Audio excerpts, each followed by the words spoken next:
In today's lecture, we have to solve some numericals from exercise and some examples.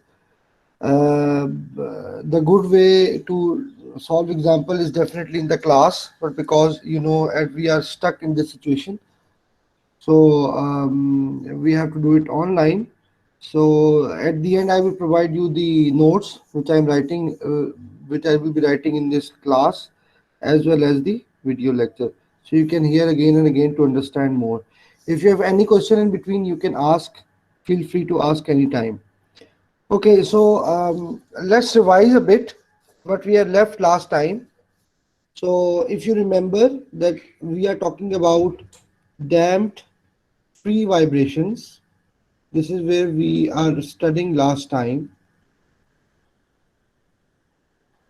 and we have seen there are three cases. One case in an under damped system, under damped free vibrations.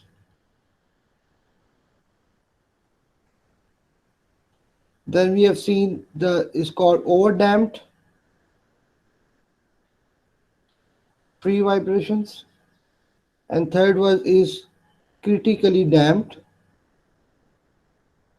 critically damped free vibrations. So the three cases we have actually studied. And as you know from your previous understanding, that in underdamped system, zeta is less than 1. In overdamped system, the zeta is greater than 1. And in critically damped system, zeta is equals to 1. Clear? Now we know again from your previous lecture that zeta is nothing but C over Cc, where C is called the damping coefficient, which definitely depends upon the construction of the damper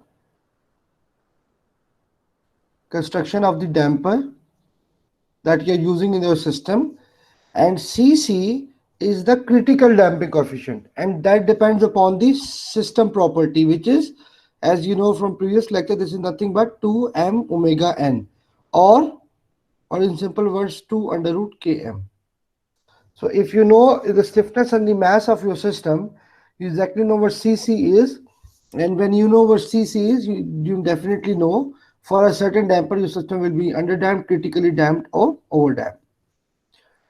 Okay, we have also seen that only in underdamped, so if you draw an underdamped system, so let's say this is x of t and this is time, so what happens that your vibration actually damps out after some time. So if you draw an envelope like this, so these are called underdamped system. Only in underdamped system your body is able to perform some vibrations, but because of the damping, the amplitude decays every time. The amplitude, so let's say this is has certain amplitude and decays for the second cycle. So this is first cycle, this is second cycle, this is third cycle. At every cycle the amplitude actually decays, and that is because of the damping. If damping does not exist, the amplitude will remain same all the times. But whenever anybody is vibrating in a real world, even if you provide no damping intentionally, there is all air always present, and air, because of its property of a fluid, it has a viscosity, and that's why it offers viscous damping. Due to this, the amplitude always decays even in the still air. So amplitude decays, and that is prime, you can say, identification of the underdamped system. So neither overdamped, neither critically damped system can vibrate. So now it is your choice, or it's your application, whether which type of damping you will use in your system. And in the problem you will see there are some cases in which we want our system to be critically damped. In some cases we want our system to be underdamped. That depends upon the type of application that we are applying in a certain real world application. So we'll see in this lecture. Now, a very important concept that we are going to start before solving the numericals, and that is the estimation of damping. That is the estimation of damping.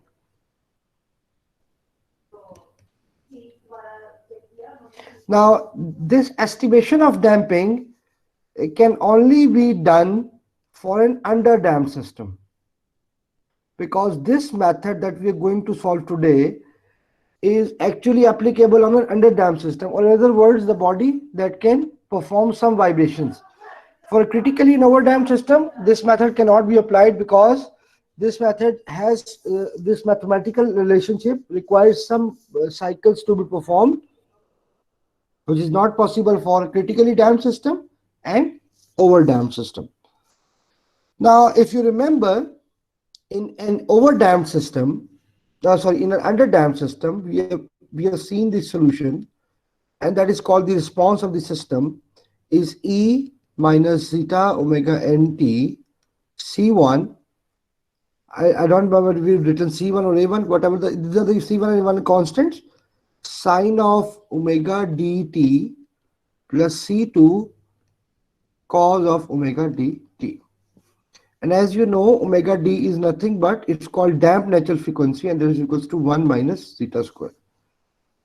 Now, it is also written as the underdamped system x e minus zeta omega nt sine of omega dt plus phi.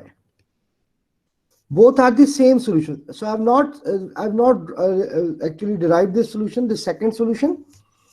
But if you, because I have no time to derive it, but if you derive it, the both solutions exactly are same. There is no difference. Now, if you look at both solutions, in this solution, the C1 is unknown and C2 is unknown. So you require two initial conditions to find C1 and C2. In the lower solution, which is a solution for an underdamped system, again, the x is not known and phi is not known. And for both, you have to require two initial conditions. So both solutions are exactly the same. The only difference being the form looks different at first, but if you plot both solutions, those solutions actually will be plotted in the same way. Okay, why I have actually shown you this solution? Because in some numericals, this solution will be used, and you will see when we solve this that why we'll use this solution. And in some cases, you have to use this solution. But in the exam, both solutions will be given. So there is no need to just perform the rote learning. There is no need. Both solutions are given. You have to just have an idea the way you have to use it. Now, in simple words, see, आपने कहा है कि हमारे पास दो तरीके, हमारे पास under damped system भी work नहीं करता और ओवर डैम्प भी वर्क नहीं करता, तो फिर हम वर्किंग किस पे कर रहे होंगे? क्रिटिकली डैम्प पे? नहीं, मैंने आपको कहा है कि क्रिटिकली और ओवर डैम्ड सिस्टम में वाइब्रेशंस नहीं होती, अंडर डैम्ड में होती है। ठीक है सर, सही है। ज्यादातर केसेस में जहाँ पे वाइब्रेशंस मतलब आती है, वहाँ सिस्टम को हम अंडर डैम्ड रखते हैं। उसकी वजह मैं आपको बताता हूँ। वजह ये होती है कि अंडर डैम्ड सिस्टम का मतलब होता है आप सिस्टम को कुछ ना कुछ वाइब्रेशन अलाउ करते हैं। अगर आप सिस्टम को बिल्कुल वाइब्रेशन अलाउ नहीं करेंगे तो वाइब्रेशन एनर्जी कहीं और एब्जॉर्ब होगी और वो सिस्टम को ब्रेक कर सकती है। आप कभी गाड़ी में भी देखें तो गाड़ी में हम कभी इंजन को हम कर सकते हैं, इंजन को स्टॉप कर सकते हैं। हम 4 लोहे के बार्स लगा दें, वेल्ड कर दें बॉडी के साथ, इंजन वाइब्रेट नहीं करेगा। लेकिन आपने गौर किया कोई भी नई गाड़ी आप बोनट खोले तो इंजन वाइब्रेट कर रहा होता है। उसकी वजह ये है कि हम उसको अगर रोकेंगे तो वो तोड़ देगा, बाकी आपकी शायद हो सकता है वो जॉइंट्स को तोड़ दे, क्योंकि वाइब्रेशन एनर्जी कहीं ना कहीं एब्जॉर्ब होनी है। तो हम सिस्टम को जब अलाउ करते हैं वाइब्रेट करने में तो उसका फायदा क्या होता है कि वो बाकी पार्ट्स को डैमेज नहीं करता। लेकिन हमारा जो मेन पर्पस है वो यहाँ पे ये है कि हमने उस वाइब्रेशन को कंट्रोल करना होता है। ऐसा नहीं होता कि हम कहीं जी वाइब्रेट कर रहा, ठीक है करने दो। What we want is to control those vibrations. और जो हम पढ़ेंगे वो आपको समझ आएगी कि कंट्रोल किया कैसे जाता है, मतलब आप कौन से पैरामीटर्स को एडजस्ट करते हैं कि ताकि आपकी वाइब्रेशन जो है वो कंट्रोल्ड मैनर में मतलब परफॉर्म करे, वाइब्रेशन कंट्रोल मैनर में हो। ठीक है sir, thank you so much. Okay, thank you for question. Any more questions?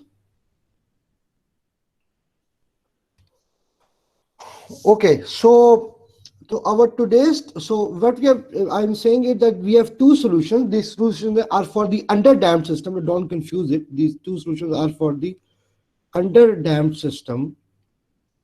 Both are the same as I told you. There is no difference. So x is equals to, if you just derive it, because as I told you earlier, This required another half an hour effort to derive it, but if you believe on me and just go on books, you will find that there's a second form of solution, which is this. So underdamped system has two solutions. One is this solution, second is this solution. Where x, if you relate both solutions, x is nothing but this. Yeah. So if you want to find what x equals to, c1 square plus c2 square under root. But in any case, you can find out directly x using initial condition, and we'll see that. Okay. Now, our task modeling is the estimation of damping. If a system is performing any vibrations, how do we know that it has a certain value of damping? This is achieved by a certain mathematical relationship. Again, this is a derivation. This does not include in your exams, but idea is try to develop understanding that this is very important for you to understand. So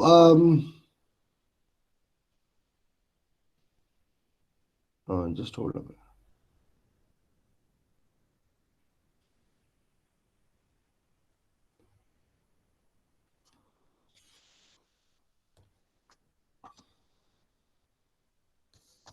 Okay, if you look at this picture, this is an underdamped system. This is an underdamped system. As you can see, there is a decaying amplitude at every moment. So let's say this is x1 as written here, and this is x2. The second amplitude, this is x1, and this is x2, and x3 and x4 and so on. So we want to derive the relationship for estimation of damping, and you just see it. You have to just see it. There's no need to remember it because this is not included in your exam. This is the derivation, but just to give you an idea, a taste of the modeling. Okay, so if I want to write the, okay, we know the general solution. We will now use this solution for an underdamped system. As I told you in the last slide, both solutions are exactly the same. We'll use this solution. Okay, if we write a solution for x1,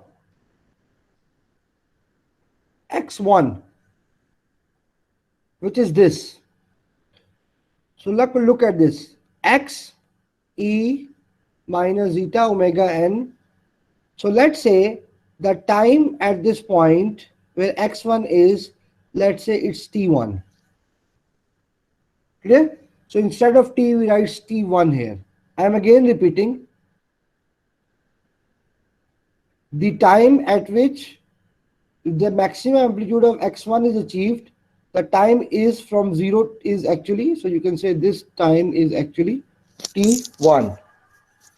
So because we are interested in x1, so xe minus zeta omega and t1 sine of omega d t1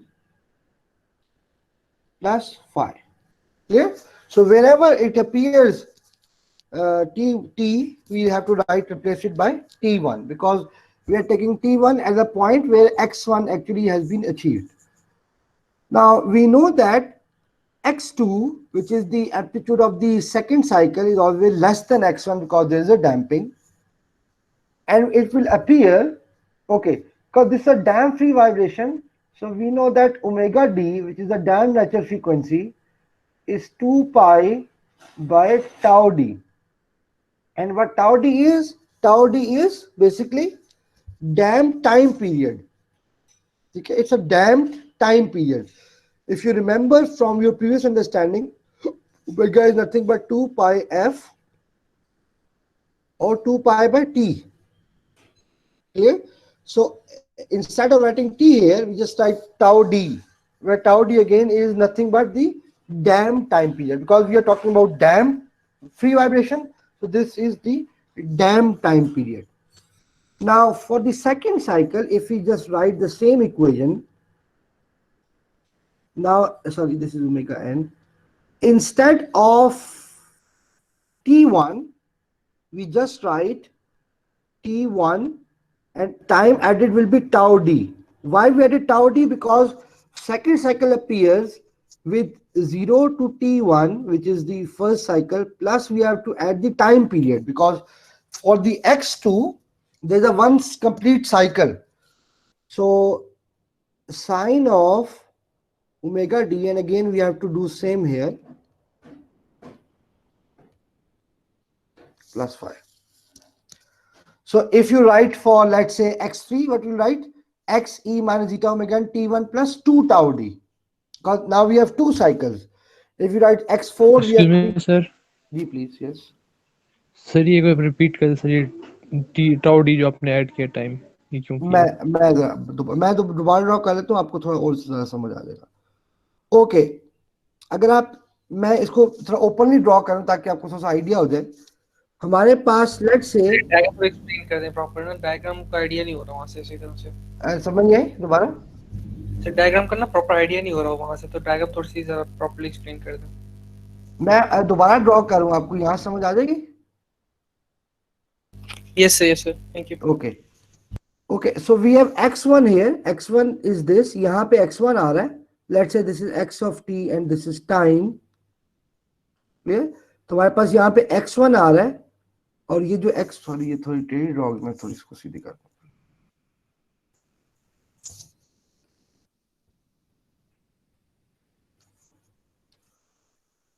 तो हमारे this is x of t, this is time, और अगर मैं इसको draw करूँ थोड़ा सा इस तरह करके ताकि और थोड़ा आइडिया हो जाए। तो यहाँ पे हमारे पास क्या है और यहाँ पे क्या है? So this is where x1 is amplitude, और यहाँ पे x2 है हमारे पास, ठीक है। अब ये जो टाइम है, चूंकि यहाँ पे टाइम तो 0 है, अब मैं इस टाइम का तो नहीं पता कि ये कितना टाइम होगा, क्योंकि ये डिपेंड करता है इनिशियल कंडीशंस पे, और वो हमें फिलहाल नोन नहीं है।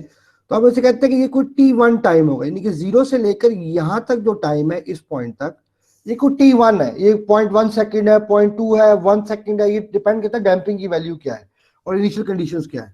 लेकिन बहरहाल कोई भी टाइम है, t1 है। क्लियर?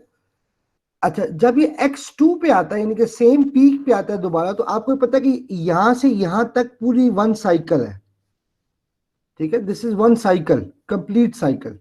लेकिन ये डैम्प्ड हो रही है, यानी कि एम्पलीट्यूड तो डैम्प हो रहा है, वो आपको नजर आ रहा है, लेकिन साइकिल तो कंप्लीट हुई है। तो इसके दरमियान कितना टाइम होगा, तो हम इसे अमूमन टाइम पीरियड कहते हैं।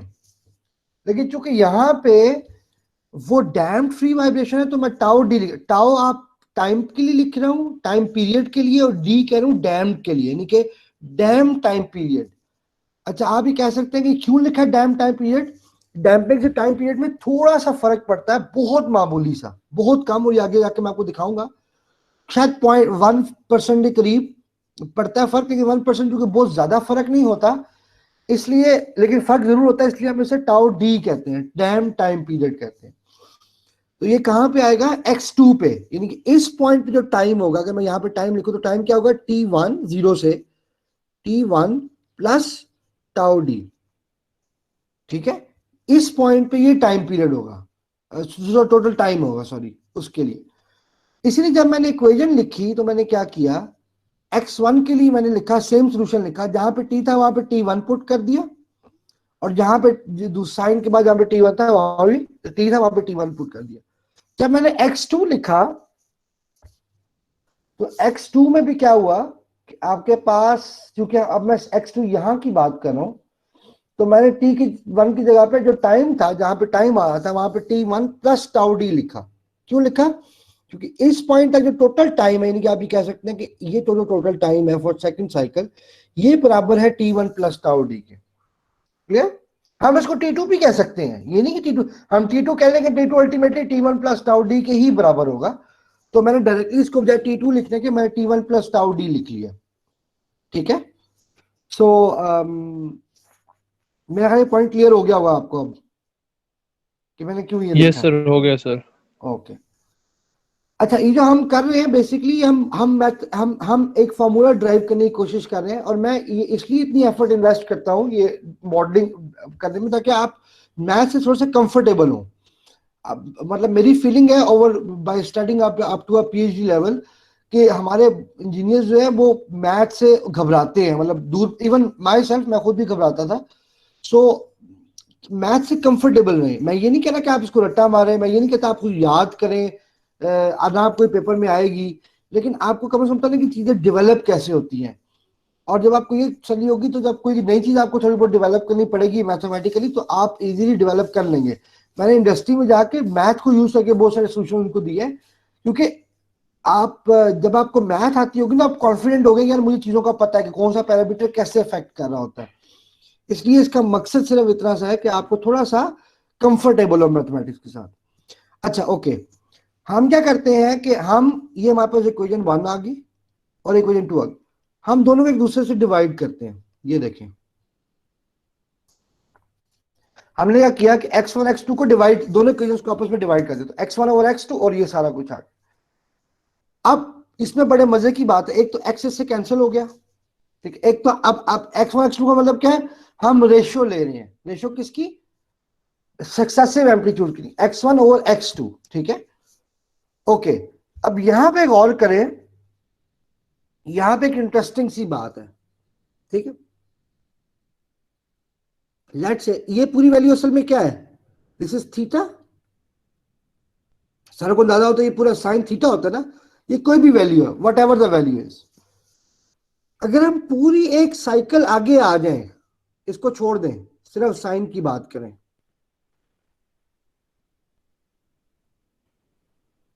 ये बात आपने बहुत गौर से सुनी है, लेकिन हम इस पॉइंट पे थे, साइन की वैल्यू क्या थी, जो भी वैल्यू होगी, लेट्स से सिर्फ साइन की वैल्यू यहां पे क्या थी, 1 होगी। अगर इस पीक पे हम पहुंचे तो साइन की वैल्यू क्या होगी, साइन थीटा की, साइन 90 है तो 1 होगी। अच्छा, अगर हम इस पॉइंट पे पहुंचे तो पूरी एक साइकिल गुजार चुके हैं, फिर भी साइन की वैल्यू क्या होगी, 90 सर। नहीं साइन नहीं, इस पॉइंट पे साइन साइन 90, यहां पे क्या है एंगल दोबारा, 1 नहीं होगा सर, सर 90 नहीं होगा 1 नहीं सर। होगा, 1 नहीं होगा, गुड। इसका मतलब क्या है, ये दोनों एक दूसरे से कैंसिल आउट हो जाएंगे, ये समझ आया? Yes sir. यानी कि साइन, अगर आप साइकिल पे जाते जाए ना, यानी कि फर्स्ट पे सेकंड पे थर्ड, साइन की वैल्यू सेम रहती है। अभी इस टर्म की बात नहीं हो रही, सिर्फ साइन की वैल्यू की बात हो रही है। पिछले टर्म्स तो डेफिनेटली इफेक्ट करेंगी क्योंकि एम्पलीट्यूड डिक्रीज कर रहा है, और वो e minus zeta omega n t की वजह से है। लेकिन आपके पास साइन की वैल्यू सेम है, तो जब ये कैंसिल आउट हो जाएंगी जिस तरह हमने कहा, तो ये क्या बचेगा, x1 over x2 equals to e minus zeta omega n t1 divide by e minus zeta omega n t1 plus tau d. ये बात क्या हमारे पास, ठीक है। अगर आप इसको गौर करें तो x x से कैंसिल हो गया, और साइन की पूरी टर्म साइन की पूरी टर्म से कैंसिल हो गई। हमारे पास जो बचा वो सिर्फ ये बचा। अगर आप इसको भी एक्सपैंड करें, तो अगर मैं इस नीचे वाली टर्म को एक्सपैंड करूं तो क्या बनेगा, t1, और आपको पता है कि बेसिस मतलब पावर ऐड हो रही हो तो बेसिस को आप अलग कर सकते हैं, e बेसिकली ये है, ठीक है। ये दो टर्म्स हैं, तो अगर आप गौर करें तो ये दोनों टर्म्स भी आपस में कैंसिल हो जाएंगी।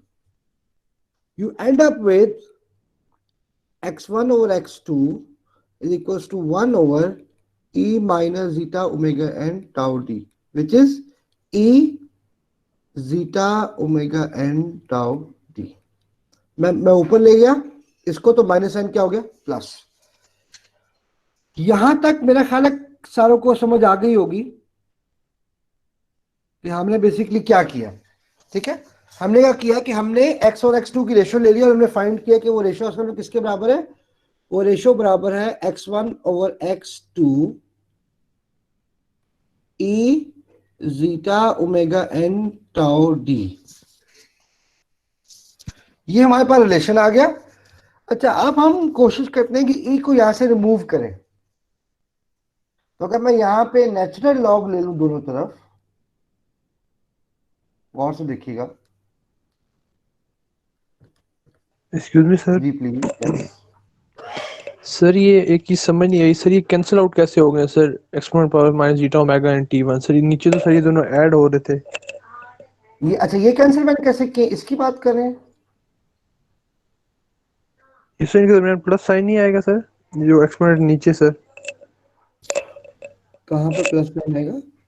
ये माइनस बाहर है नहीं ना? नहीं सर, ठीक है, ठीक है, समझ आ गया समझ सर, आएगा? समझ आ हाँ, गया। वो अंदर माइनस मल्टीप्लाई हो Yes, जाएगा। ओके, अगर आपको पता है, अगर आप, हमने नेचुरल लॉग लिया, और ये नेचुरल लॉग चूंकि इसका तरीका है, इसलिए मैं फिर दोबारा बताया कि आपको रटा मारने की जरूरत नहीं है। Natural log of x1 over x2, इसका फायदा क्या होगा नेचुरल लॉग लेने का? ये पावर पीछे आ जाएगी, e की जो पावर है zeta omega n tau d, और नेचुरल लॉग ऑफ e क्या होता है? 1। ठीक है, तो हमारे पास क्या बन गया? Natural log of x1 over x2 is equals to zeta omega n tau d. अभी हमारे पास जीटा मौजूद है, असल में हमने जीटा ही एक्सट्रैक्ट करना है इस इक्वेशन से। ठीक है, सो बेसिकली, अच्छा हमें टाउ डी, अच्छा आपके पास दोबारा याद रखना टी किसके बराबर है? 2 पाई बाय ओमेगा एन।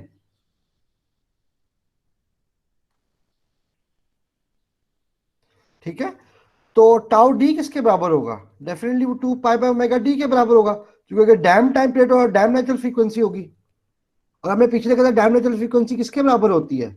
ये बराबर होती है omega n under root 1 minus zeta square. ठीक, ये अब ये फार्मूला कहां से आया? आपके जेहन में होता, पहले ये फार्मूला हम देख चुके हैं। ठीक है, ये जो फार्मूला था, ये जो मैंने यहां लिखा था, ये हम पहले देख चुके हैं। ठीक है, that is omega d equals to omega under root 1 minus zeta square, ये हम देख चुके हैं पहले। ओके, मैं अगर यहां पुट कर दूं तो ये बनेगा जीटा ओमेगा एन, और टाउ डी किसके बराबर है? 2 pi divided by omega n under root 1 minus zeta square. तो ओमेगा एन इससे कैंसिल हो गया। what you get is x1 over x2 equals to 2 pi zeta over under root 1 minus zeta square। आपने गौर किया है इस सारी इक्वेशन में सिर्फ ये एम्पलीट्यूड की रेशियो रह गई या जीटा रह गया, बाकी सब कुछ इसमें से रिमूव हो गया। ठीक है, इस टर्म को, ये वाली टर्म है,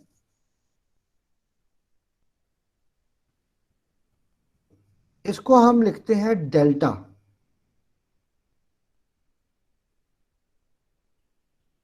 और डेल्टा होता है, इसे लॉग डेक्रीमेंट कहते हैं, लॉग डेक्रीमेंट। ठीक है, अब लॉग डेक्रीमेंट क्यों कहते हैं, लॉगरिथमिक डेक्रीमेंट क्यों कहते हैं? आप देखिए, तो उसमें लॉग है, और डेक्रीमेंट का मतलब क्या हुआ? डिक्रीज। आपको पता है कि x2 हमेशा x1 से छोटा होगा। ठीक है, x2 हमेशा x1 से छोटा होगा। अगर ये नहीं होगा तो फिर तो डैम्पिंग तो नहीं हो रही है, फिर तो वो शायद रेजोनेंस ही हो रही होगी। तो लॉग डेक्रीमेंट जो है वो बेसिकली क्या है? आपके पास that is natural log of x1 over x2, that is equals to 2 pi zeta over under root 1 minus zeta square। हमारा ज्यादा इंटरेस्ट इस इक्वेशन से है कि हम इसमें से निकालें जीटा को। ठीक है, तो पहले थोड़ा सा इस इक्वेशन को हमें मॉडिफाई करना पड़ेगा, फिर हम जीटा इसमें से एक्सट्रैक्ट करेंगे। अच्छा, मैं अगले पेज पे दोबारा ये इक्वेशन लिख रहा हूं। So delta is equals to natural log of x1 over x2 is equals to 2 pi zeta over under root 1 minus zeta square। ठीक है, हमारे पास ये आ गया। अच्छा, अब बेसिकली ये क्या है?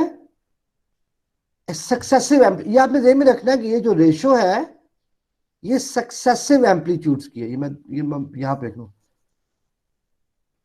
Successive amplitudes. सक्सेसिव का मतलब है साथ साथ।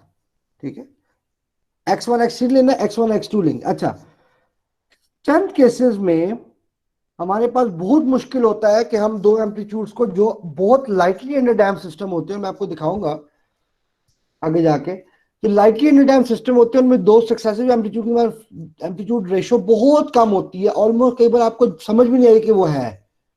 मिसाल के तौर पे मैं आपको बताऊं, अगर आपके जीटा की वैल्यू लेस देन 0.01 है तो सिस्टम तो अंडर डैम्ड ही है, लेकिन आपके पास जो वाइब्रेशन ऐसी आएंगी, ऐसे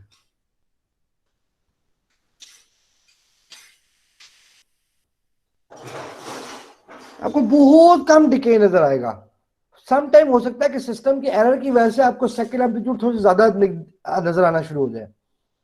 उसके लिए हम क्या करते हैं, उसके लिए बजाय हम दो सक्सेसिव लेने का हम एक सफिशिएंट नंबर ले लेते हैं, यानी कि 1 और 10 या 1 और 15, उसके लिए सफिशिएंट हमें फर्क नजर आ रहा होता है।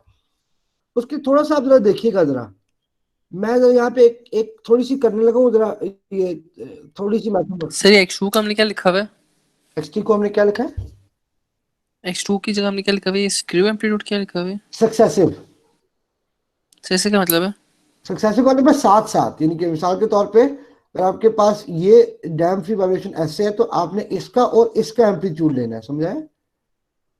मतलब साथ ठीक है साथ सर, होता है, ये नहीं कि आप इसका ले लें, ठीक है ना, सही है सर। पहला और और सर उसके साथ वाला। लास्ट वाली स्लाइड के लिए एक प्रश्न इक्वेशन तो उसी रह गई लिखने के लिए, वो कर ली जी मेरे, वो बंद हो गया था। ठीक है, लिख लें। सर ये omega n minus one minus क्या लिखा हुआ है? जीटा स्क्वायर, ये जीटा स्क्वायर है। ये आप इसकी बात करें, यस सर, ये जो लिखी हुई है हमारे पास, ये t is equal to 2 pi by omega n into under root 1 minus. जी ये जीटा है, ये बेसिकली ऐसे लिखना है। ठीक है sir, thank you so much. अच्छा, कुछ बुक्स में इसको ऐसे लिखा हुआ है, ऐसे, कोई फर्क नहीं पड़ता, आप ये लिख लेंगे तो कोई फर्क नहीं पड़ेगा, मतलब सर लॉग, जो लॉग डिक्रिमिनेशन है, इसका मतलब सिर्फ यही है कि हम लॉगरिथमिक को यूज कर रहे हैं और हमारे पास जो है x2 वो छोटा होगा। हाँ, लॉग डिक्रीमेंट इसलिए यूज कर रहे हैं कि अगर आप डिके को गौर करें ना तो डिके आपका लॉग डिके है, यानी कि ये डिके अगर आप कभी लॉग ग्राफ ड्रॉ करें यस ना सर। तो ये लॉग डिके है, ठीक है, ये लीनियर डिके नहीं है, अगर आप इसको लीनियर ड्रॉ करेंगे ना तो ये लीनियर लीनियर तो ये होगी, लीनियर तो ये होगी, ये देखिए यस सर।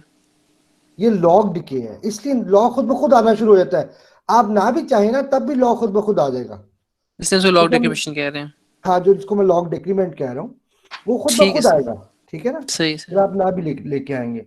अच्छा, अगर मैं एक्स नॉट और एक्स एन को लिखूं, जरा ये देखिएगा, तो सॉरी,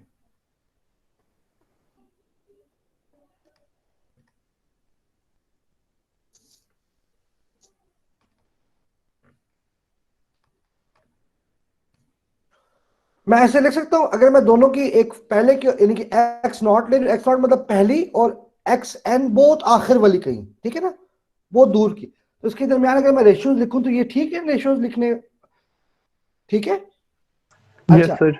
अगर मैं यहाँ पे अब गौर से, मैं थोड़ा सा पिछला वाला फार्मूला ले रहा हूँ, फार्मूला कौन सा ले रहा हूँ, मैं ये वाला फार्मूला पिक कर रहा हूँ फिलहाल, ये वाला, तो आपने जरा गौर से देखना है, मैं इसको फार्मूला को थोड़ा सा मॉडिफाई कर रहा हूँ।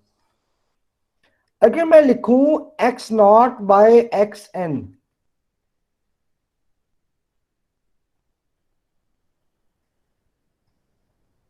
राइट साइड पे क्या फर्क पड़ना चाहिए,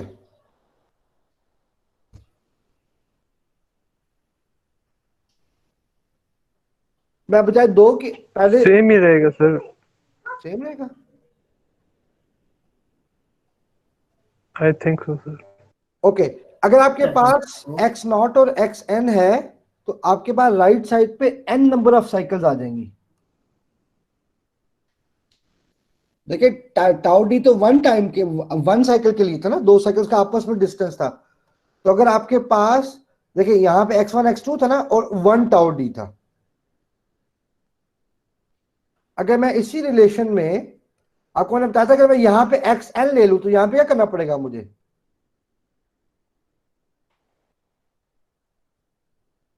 उतनी साइकिल देनी पड़ेगी, 31। Yes sir. ठीक है ना।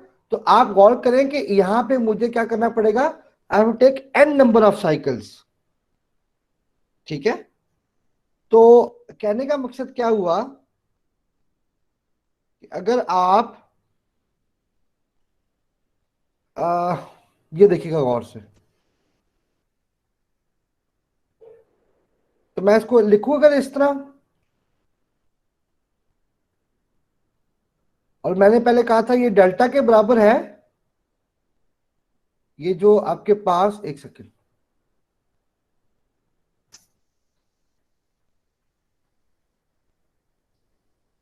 ये देखें, ये बेसिकली डेल्टा के बराबर है ना, ये जो मैंने आपको कहा था, अब वो तो मैंने आगे इसकी राइट साइड पे सिंप्लीफिकेशन की है, लेकिन ये भी डेल्टा के बराबर है, डेल्टा असल में होता है नेचुरल लॉग ऑफ x1 और x2। आप इसके बराबर भी कह सकते हैं और इसके बराबर भी कह सकते हैं, मतलब दोनों बेसिकली। आपने गौर के इस रिलेशन में क्या फर्क है, आपने सिर्फ टाउ डी की वैल्यू पुट की, अगर नहीं भी करेंगे तब भी तो बराबर ही होगा उसके, ठीक है।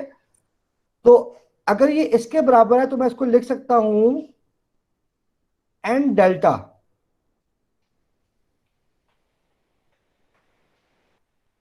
देखिए ये डेल्टा के बराबर है, यहां में समझना है जरा पॉइंट को। और ये चूंकि नंबर ऑफ साइकिल्स n है तो यहां पे क्या है, ये देखें इसको मैंने डेल्टा कहा है बिकॉज ये नेचुरल लॉग ऑफ x1 और x2 है और ये इसके बराबर है। आप ये इक्वेशन भी यूज कर सकते हैं, ये भी कर सकते हैं। जो नीचे वाली इक्वेशन है ये ऊपर वाली की सिंप्लीफाइड फॉर्म है, ठीक है। तो अगर मैं ऊपर वाली इक्वेशन यूज करूं तो ये n डेल्टा के बराबर, और n को अगर मैं उस साइड पे ले दूं तो डेल्टा किसके बराबर होगा, 1/n natural log of x0/xn। यानी कि कहने का मकसद ये है कि जब आपने डेल्टा एवेल्युएट करना होगा और ये बराबर है 2 pi zeta over √1 minus zeta square, यानी कि जब आपके पास नंबर ऑफ साइकिल्स एक से ज्यादा होंगी, यानी कि आप बजाय 1 का लेने के हाँ वो 1 और 3 का ले रहे हो, तो यहां पे क्या आएगा, यहां पे आएगा 3। ऐसे अगर गौर करें तो यहां पे क्या था, यहां पे था 1/2 माइनस 1, तो आंसर क्या था 1। अब यहां पे क्या है n-0। आपने करना है हमेशा जो नीचे वाला नंबर है उससे ऊपर वाले नंबर को माइनस करना है, ठीक है। ये इतनी नंबर ऑफ साइकिल्स होंगी। अगर आपके पास x1/x4 है तो नंबर ऑफ साइकिल्स कितनी है, 3 साइकिल्स, वो यहां पे आएंगी, ये नंबर ऑफ साइकिल्स है, ठीक है। ये आपके पास रिलेशन है जो हम यूज करेंगे।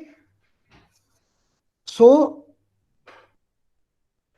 सर ये n ये - 0 लिखा हुआ है सर। मैं दोबारा रिपीट कर देता हूं, अल्टीमेटली आपने करना क्या है कि आपके पास एक ऊपर नंबर ऑफ साइकिल है, एक नीचे, मतलब ऊपर एक एम्पलीट्यूड है नीचे एक एम्पलीट्यूड है, इनका सब्सक्रिप्ट होगा उसको आपने आपस में माइनस करके यहां पे लिखना है, ठीक है। और वो किस केस में होता है मैंने आपको बताया, जब जब जीटा की वैल्यू बहुत कम हो तो डिके बहुत क्लियर नहीं होता, ठीक है। डिके बहुत क्लियर नहीं होता, बहुत वेग सा होता है। तो बजाय हम पहली आपस में साइकिल लेने के हम पहली और जैसे 30th साइकिल लेते हैं या 40th साइकिल लेते हैं। मैं आपको दिखाता हूँ एक रियल सिग्नल, आपको समझ आ जाएगा उससे। तो उसकी वजह से हम क्या करते हैं कि हम इस तरह करते हैं। सो बेसिकली हमने पढ़ा delta is equal to 2 pi zeta over √1 minus zeta square. अब हमें थोड़ी सी मैथमेटिक्स खुद करनी है, आपने इसमें जीटा को एक तरफ लेके जाना है और डेल्टा को एक तरफ लेके जाना है, ठीक है। उसके बाद दोनों स्क्वायरिंग करेंगे। ये थोड़ी सी मैथमेटिक्स है, एक तकरीबन 6-7 स्टेप है, तो मैं ज्यादा नहीं कर रहा, लेकिन the answer will come out to be zeta equals to delta over √, ये आपके पास आएगा। हम इसमें इंटरेस्टेड है। जीटा क्या है, वही डैम्पिंग रेशो जो हमने पहले निकाली है, ये डैम्पिंग रेशो है। फायदा क्या हुआ, अभी डेल्टा असल में किसके बराबर है, डेल्टा हमने कहा था किसके बराबर है, 1/n natural log of x0/xn। अगर हमें दो एम्पलीट्यूड्स पता हो, ठीक है, तो क्या हम डेल्टा निकाल सकते हैं। अगर हम डेल्टा निकाल सकते हैं तो क्या हम जीटा निकाल सकते हैं, हाँ बिल्कुल निकाल सकते हैं। तो अगर हमें दो एम्पलीट्यूड्स पता है जो भी हम इंटरेस्टेड है, अगर हम वो एम्पलीट्यूड में पता हो, क्योंकि हमें नंबर ऑफ साइकिल भी पता होंगे उसके साथ, तो हम यहाँ पे पुट करेंगे, यहां से हम डेल्टा निकाल लेंगे और डेल्टा को जब इक्वेशन में पुट करेंगे तो what we get is theta, जो कि हमारा प्राइम पर्पस है। सर ये समझ बिल्कुल भी नहीं आएगी सर, ये जीटा और मिक्स हो डेल्टा रहे हैं दोनों आपस मिक्स में, हो रहे हैं, काफी ज्यादा समझ नहीं आ रही कि जीटा कौन सा लिखा हुआ है और डेल्टा नहीं कौन सा लिखा हुआ सिंबल है। समझ आ रही है, कॉन्सेप्चुअल वाइज कंफ्यूज हो रहे हैं आपस में। सर दोनों ही वो सिंबल्स के जैसे कॉन्सेप्ट भी लिखे हैं, समझ नहीं आ रही कौन सा कहाँ पे आएगा। अच्छा एक सेकंड है, दोनों में आपने फर्क समझना है। जीटा तो हम पहले भी पढ़ते आ रहे हैं, डेल्टा एक तो शक्ल देख लें, ये डेल्टा है, ठीक है, ये और जीटा ये है। थोड़ी सी शक्ल में फर्क, ऊपर उसका खाली है इसका खाली नहीं है, ठीक है। एक तो ये फर्क समझ आ जाए। दूसरी बात ये है कि डेल्टा जो है ना वो लॉग डेक्रीमेंट है, ठीक है ना, और वो नॉर्मली डैम फ्री वाइब्रेशन में हम तो इस तरीके से डैम्पिंग को एस्टिमेट करते हैं।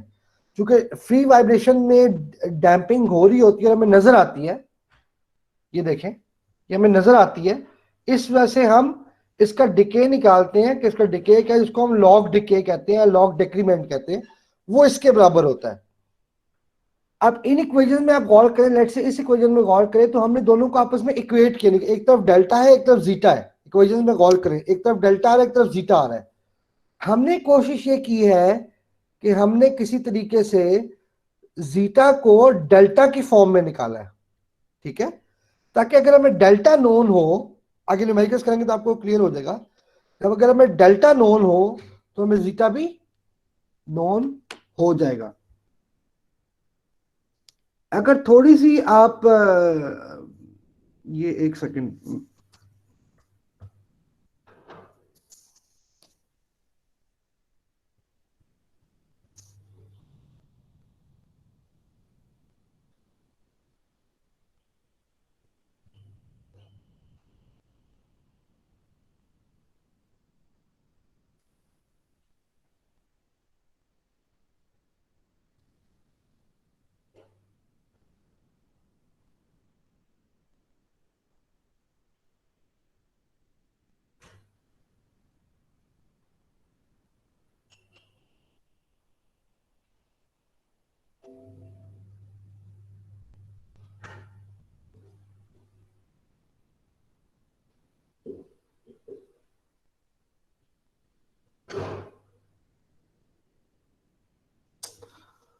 ओके, अगर आप अब ये जो है ना, ये मैं कोई सिग्नल जो दिखा रहा हूं,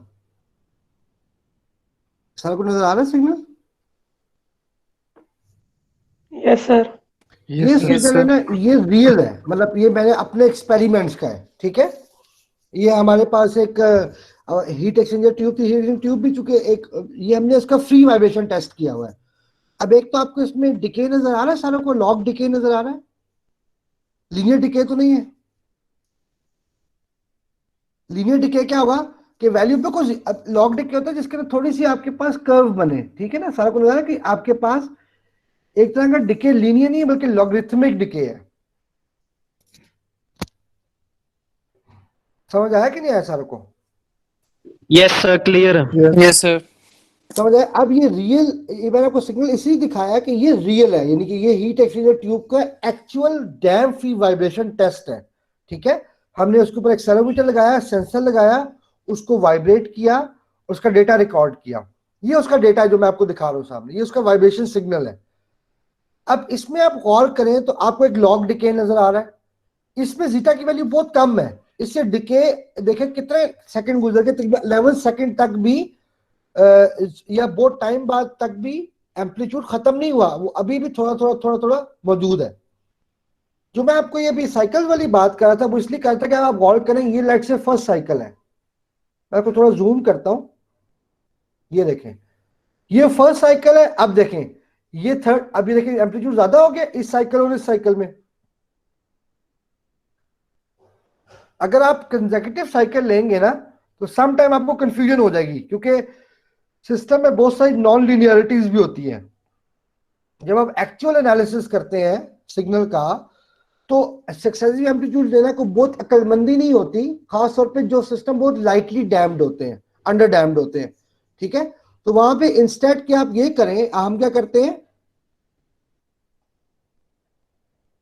कि हम पहली साइकिल और लेट से इस साइकिल का लेंगे जो शायद मेरे ख्याल है 50th साइकिल होगी, समझ आया? यानी कि हम इस साइकिल का लेंगे और फिर शायद इस साइकिल का लेंगे। क्यों? इसमें हमें डिके बड़ा वाजे नजर आ रहा है, ठीक है, इसमें वाजे में पता लग रहा है कि डिके हो रहा है। लेकिन उस केस में फार्मूला क्या होगा? देखिए अगर हम फार्मूला लिख sir 1 over n 1 over n, log of x naught by xn। अब हम इस साइकिल लेट से हमारे पास ये जो इसकी नोट करेंगे और प्लस हम काउंट करेंगे इस साइकिल को, समझ आया?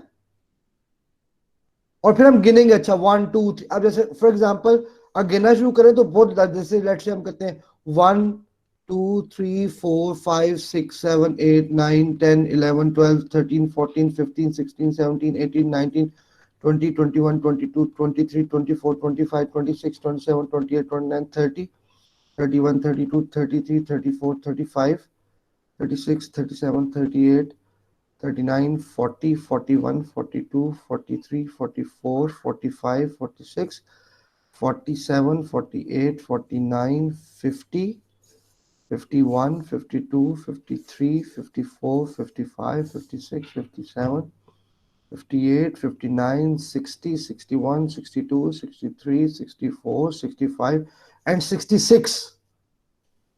ठीक है, अब बस 66 साइकिल्स हैं। अगर फॉर्मूला लिखेंगे ना जब आप, तो क्या लिखेंगे फॉर्मूला? फॉर्मूला आप लिखेंगे 1/, डेल्टा पहले निकालेंगे, 1/n, और n यहाँ पे क्या होगा 66 नेचुरल सर लॉग, 1/66। तो यहाँ पे x0/x 66 लिखेंगे। समझ आया ये? x0 वो जो पहला एम्पलीट्यूड यस था, सर। और x 66 वो जो हमने आखिरी का निकाला है। यहां से हमारे पास डेल्टा आ जाएगा, और डेल्टा को जब आप यहां पुट करेंगे, क्योंकि डेल्टा यहां पे भी है और यहां पे भी है, आपके पास जीटा आ जाएगा। समझ आ गया? और जीटा मैं आपको बता Yes, रहा sir. था, जीटा मेरे सिग्नल में तकरीबन 0.005 था। ठीक है, ये जो हीट एक्सचेंजर्स होते हैं, ये लाइटली डैम्प सिस्टम होते हैं, बहुत इसमें बहुत कम डैम्पिंग होती है। जो आपको जीटा की वैल्यू 0 होगी इसका मतलब नहीं है, क्योंकि होती है, लेकिन कम होती है। कम होने का इसको नजारा, ये पॉइंट जीटा की वैल्यू अंडर डैम्प तो 1 तक होती है ना, वैल्यू 1 तक भी अंडर डैम्प्ड होता है, आपको पता है। तो ये वैल्यू जो है वो बहुत बहुत लाइट डैम्पिंग है। सारा कोई पॉइंट समझ आया कि नहीं आया? मैंने आपको सिग्नल खोल के यस इसलिए सर। दिखा दिया है कि वो एक्चुअल सिग्नल है। Clear, sir. ठीक है, इसलिए हम ये मेथड यूज करते हैं। अब मैं आपको बताता हूं, मेरे पूरे अपने रिसर्च वर्क में, मेरे पेपर इंटरनेशनली अमेरिका में पब्लिश्ड है, इंग्लैंड में पब्लिश्ड है, यही तरीका है जिससे हम जीटा की वैल्यू निकालते हैं, और कोई तरीका नहीं है। फ्री वाइब्रेशन, फोर्स वाइब्रेशन में एक और तरीका होता है, वो मैं आपको बाद में बताऊंगा। फ्री वाइब्रेशंस में यही वाहिद तरीका internationally through out the world, चाहे आप किसी मशीन पे काम कर रहे हैं, चाहे आप, मैंने HIT को इस तरह जीटा की वैल्यूज निकाल के दी है, उनकी जो मशीन की फाउंडेशन है उनकी, आप किसी भी मेथड से जाएं, यही सेम तरीका है निकालने का जीटा। ठीक है, ये यूनिवर्सल मेथड है। अगर आप देखना हो, आप नेट पे लिख के लॉगरिथमिक डेक्रीमेंट मेथड, लॉगरिथमिक डेक्रीमेंट मेथड, तो आपको ये मेथड मिल जाएगा वहां से। ठीक है, इसको हम लॉग डेक्रीमेंट मेथड कहते हैं।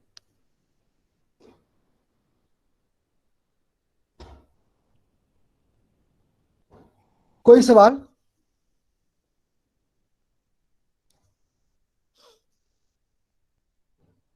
ओके, हमारा जो पर्पस था हमने मॉडलिंग का, वो हमने कर लिया।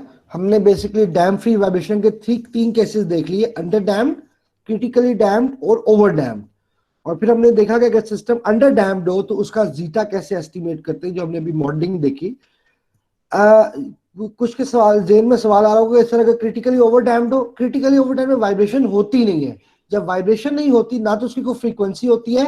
डैम्पिंग के लिए निकालने के और तरीके होते हैं, ये तरीका क्रिटिकली ओवर डैम्प में इस्तेमाल नहीं होता। और जैसा मैंने आपको पहले बताया कि बहुत सारे रियल सिस्टम कभी भी ओवर डैम्प नहीं किए जाते, या क्रिटिकली डैम्प के केसेस में होते हैं। ओवर डैम्प करना इज डेंजरस सिस्टम के लिए। ठीक है, okay, excuse me sir. Ji please, yes. Sir मैं एक वीडियो देख रहा था सर, रोल्स रॉयस की कोई उनको ब्रांड न्यू मॉडल सर उन्होंने रिलीज किया था सर, उसके इंजन की वाइब्रेशन बिल्कुल थी नहीं सर। तो उसने वो एक glass full of water sir engine के ऊपर रखा था, उसने ठीक है, एक्सेलरेटर पे पाँव भी रखा, लेकिन सर वो बिल्कुल वाइब्रेट नहीं कर रहा था सर। फिर वहां पर वो लोग इंजन को कैसे प्रोटेक्ट करते हैं? वहाँ वाइब्रेशन एनर्जी किधर जाती है सर? हाँ, अब होता यह है कि वाइब्रेशन एनर्जी को आपने, जो वाइब्रेशन प्रोड्यूस हो रही है, वो क्या करते हैं कि इंजन के अंदर ना वाइब्रेशन, मैं आपको बताता हूँ, दो चीजें लगती हैं। एक होती है वाइब्रेशन डैम्पर्स,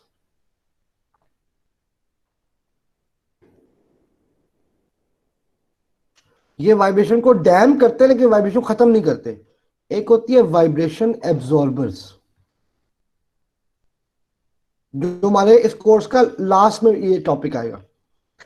वाइब्रेशन एब्जॉर्बर का काम ये होता है कि अगर आपकी कोई बॉडी वाइब्रेट कर रही है तो आप उसमें से पूरी वाइब्रेशन खींच लें, यानी कि आप इस बॉडी के साथ एक और बॉडी अटैच करते हैं, ठीक है, और वो बॉडी जो है वो वाइब्रेट करती रहती है, लेकिन आपकी मेन बॉडी से वाइब्रेशन इसमें ट्रांसफर हो जाती है। इसे कहते हैं वाइब्रेशन एब्जॉर्बर। ज्यादातर केसेस में जहां पे वाइब्रेशन हो रही होती है और आप इसको अवॉइड करते हैं, वहां पर उन्होंने वाइब्रेशन एब्जॉर्बर लगाए होते हैं। तो अगर आपने इंजन से वाइब्रेशन एमिट करनी है, यानी कि खत्म करनी है, तो आप वाइब्रेशन एब्जॉर्बर से वो वाइब्रेशन खत्म कर सकते हैं। मेरा ख्याल रोल्स रॉयस में 2 तरीके उन्होंने इस्तेमाल किए हैं। एक इंजन के अपने अंदर एक उसे कहते हैं, जो क्रैंक शाफ्ट की ना एक नेचुरल वाइब्रेशन होती है, क्योंकि क्रैंक शाफ्ट में आपको पता है, क्योंकि जो कंबस्शन सीक्वेंस होता है वो मतलब जिका इम्पल्सेस होती हैं, जो कि कंबस्शन हो रही होती है, उसे करने के लिए काउंटर रोटेटिंग शाफ्ट लगाते हैं इंजन के अंदर ही, क्योंकि जब कंबस्शन होती है जिस डायरेक्शन में, उसके ऑपोजिट वो एक फोर्स जनरेट करता है, इनिशियल फोर्स, ठीक है, वो दोनों को बैलेंस आउट करती है। बड़े इंजन में ये लगी होती है। एक तो ये तरीका होता है वाइब्रेशन को, जो खास तौर पे जो वाइब्रेशन, क्योंकि वाइब्रेशन प्रोड्यूस एक ही वजह से होती है इंजन में, वो होती है कंबस्शन की वजह से। कंबस्शन जो कि एक सडन प्रोसेस होता है, इसलिए उसको काउंटर करने के लिए काउंटर रोटेटिंग शाफ्ट्स होती है। आप कभी देखिएगा, आपको नेट पे मिल जाएंगी। काउंटर इंजन के अंदर ही एक तरफ क्रैंकशाफ्ट लगी होती है, उसकी दूसरी तरफ काउंटर रोटेटिंग शाफ्ट्स लगी होती है, जो कंबस्शन को मतलब आप कह रहे काउंटर करती हैं। प्लस इसके अंदर वाइब्रेशन डैम्पर्स और वाइब्रेशन एब्जॉर्बर लगे होते हैं, जो जो बेसिकली आपके दोनों वाइब्रेशन को डैम्प आउट भी करते हैं और एब्जॉर्ब भी करते हैं। ठीक है, रोल रॉयस में बहुत अच्छे लगे होंगे, लेकिन आमतौर पे ऑलमोस्ट हर इंजन में ये मौजूद होते हैं। मैंने टैंक इंजन देखा है, टैंक इंजन में डैम्पर्स तो बहुत ज्यादा इस्तेमाल होते हैं, खासतौर पे क्रैंकशाफ्ट के साथ जो डिस्क लगी होती है, इसमें क्लचेस है, और आपके पास जो फ्लाई व्हील्स होते हैं, इनके अंदर डैम्पर्स लगे होते हैं। और वो डैम्पर्स काम ये होता है कि जो जो भी इतनी हाई वाइब्रेशन एनर्जी है उसको एब्जॉर्ब करें, ताकि इंजन के अंदर वाइब्रेशन आए, क्योंकि उस वाइब्रेशन की वजह से पॉसिबली और डैमेजेस भी हो सकते हैं। क्लियर? लेकिन अगर आप स्पेसिफिक केस स्टडी दिखाएंगे तो मैं आपको स्पेसिफिकली बता दूंगा। मैं आपको एक जनरलाइज व्यू दे रहा हूँ, मैंने उसको फिलहाल अभी तक ओवरव्यू देखा है, स्पेसिफिकली नहीं देखा, लेकिन वजूहात यही होती हैं, मतलब तरीकाकार यही होता है वाइब्रेशन एनर्जी को खत्म करने का, या कम से कम एब्जॉर्ब करने का। ठीक है, थैंक यू सर। अभी अगर आप कभी इंडस्ट्री में जाए, मैं पिछले दिनों HIT गया हुआ था, और वहाँ पे वाइब्रेशन का उनका एक इशू आ रहा था रिगार्डिंग उनकी शॉप 11 में, जो उनका इंजन टेस्ट बेंच है, जहाँ पे इंजन वो टेस्ट करता है डायनामोमीटर से, वहाँ पे वाइब्रेशन बहुत ज्यादा आ रही थी। और जब उन्होंने मुझे कहा, उनके जो GM थे, उन्होंने कहा कि सर आप एक बार देख लें उसको, सिस्टम को। और मैं जब वहां पे गया तो I was amazed by seeing that कि उधर उन्होंने ब्लंडर किया हुआ था by not putting a foundation on, जहां जिस ब्रैकेट के ऊपर या जिस असेंबली के ऊपर उन्होंने इंजन माउंट किया हुआ था, उसके नीचे कोई फाउंडेशन ही नहीं थी। और वो क्या हुआ, सिस्टम इतना रिजिड हो गया कि वो वाइब्रेशंस कर रहा था। मैंने उन्हें कहा कि ये तो फाउंडेशन के बगैर कभी खत्म ही नहीं होंगी, आप क्या अजीब आपने हरकत की है ये वाली। तो और दूसरी प्रॉब्लम वहां पे क्या थी कि जी वो सिस्टम चूंकि तकरीबन 9 टन का था, और उनके ऊपर जो क्रेन थी ओवरहेड वो तकरीबन 2 टन की थी। तो they have a severe vibration. जब हमने वो चलाया तो वो मैं परेशान हो गया वाइब्रेशन देख के। उसकी वाइब्रेशन का जो एम्पलीट्यूड है वो तकरीबन 12 होना चाहिए था, और वो आ रहा था 45। और दे आर स्टिल वेरी, वो कहते रहे थे काम हमारा चल रहा है, लेकिन 45 वाइब्रेशन चूंकि नजर आ रही थी, और इट इज डैमेजिंग। लेकिन क्या था कि चूंकि उन्होंने मशीन के जो समिति की फाउंडेशन नहीं रखी थी। अब जब आपको थ्योरी नहीं आती ना, मैंने वहां वेस्टफील्ड के इंडस्ट्री में जाके, जब थ्योरी लोगों को नहीं पता होती तो वो ब्लंडर्स करते हैं बहुत बड़े बड़े, और ये उसमें से बहुत बड़ा ब्लंडर था कि उन्होंने इंजन उस असेंबली को विदाउट फाउंडेशन जो है उसके डायरेक्ट उस प्लेट के, मेटल प्लेट के ऊपर बोल्ड कर दिया। उसकी वजह से वाइब्रेशन अब उसकी कंट्रोल ही नहीं होती, वो जो मर्जी कर लें, वो कभी कुछ करते कभी कुछ करते, लेकिन वाइब्रेशन उसकी उतनी की उतनी रहती है।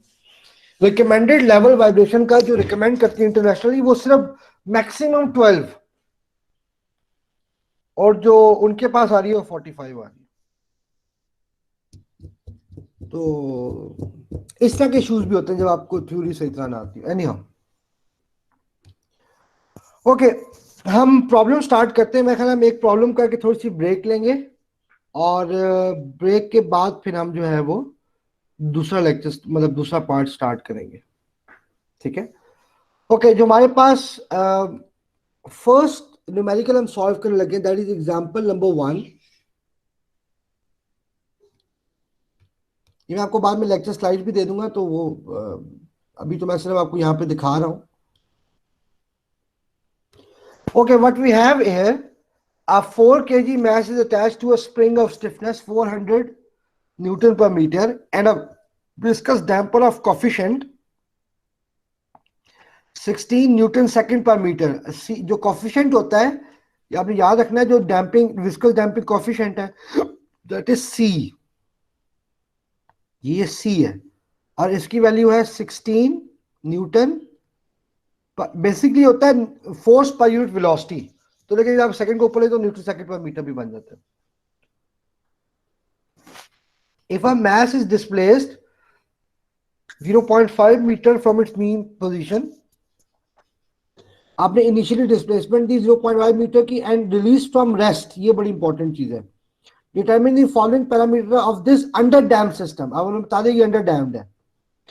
The time dependent response x of t find करें, रिजल्टेंट एम्पलीट्यूड फाइंड करें, phi फाइंड करें, the position of mass after the oscillated through 3 cycles, 3 cycles के बाद इसका एम्पलीट्यूड क्या होगा वो फाइंड करें, और percentage decal amplitude after 3 cycles ये फाइंड करें। अब ये सारा का सारा हमने पहले देख लिया है। अब हम क्या करेंगे, अब आप देखिए फर्स्ट ऑफ ऑल पहला पार्ट देखें, टाइम डिपेंडेंट रिस्पॉन्स। अब चूंकि आप गौर करें, इसमें हमने ए मांगा हुआ है और फाई मांगा हुआ है, ठीक है। तो हमारे पास हमने क्या यूज करना है,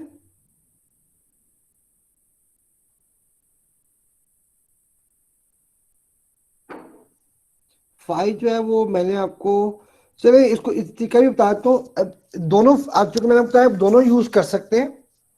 मैंने इसको सॉल्व किया हुआ है यूजिंग द रिलेशन जो कि हमने डिराइव किया था। मैंने इसको सॉल्व किया हुआ है इस तरीके से, आप दोनों तरीके से कर सकते हैं। मैंने इसको इस तरीके से किया हुआ है, ठीक है। इसमें से फाई कैसे निकालना है मैं आपको बता, फाई और ए कैसे निकालना है मैं आपको बता दूंगा, एम्पलीट्यूड वगैरह, ठीक है। लेकिन आप वो डायरेक्टली वो भी यूज कर सकते हैं, उसमें एक्स और फाई डायरेक्ट निकल आते हैं। ओके, सबसे पहले हमने इसमें से जो अननोन वैल्यूज है वो फाइंड करनी है। Do you know what omega n is? क्योंकि इसमें ओमेगा एन है, तो सबसे पहले देखें ओमेगा एन के ओवर एम होता है। के हमारे पास क्या है यहाँ पे 400 और एम हमारे पास क्या है 4 kg। तो क्या हमारे पास क्या आई natural frequency 10 radians per second.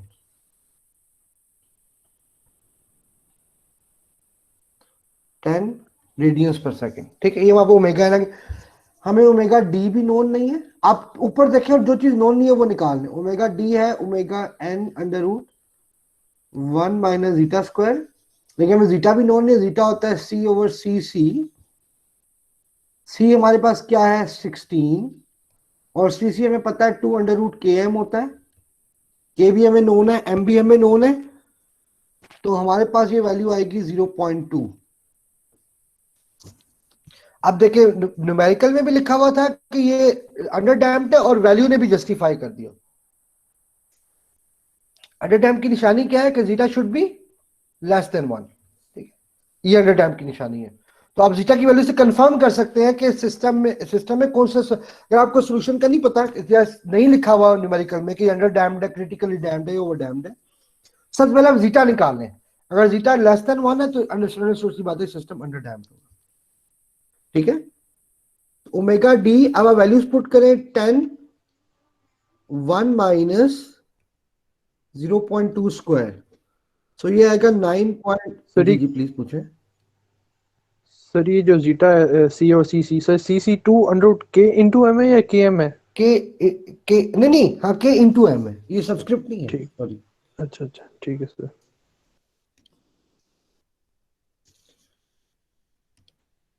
ये के एम है, या इसका एक और फार्मूला भी होता है 2m ओमेगा एन।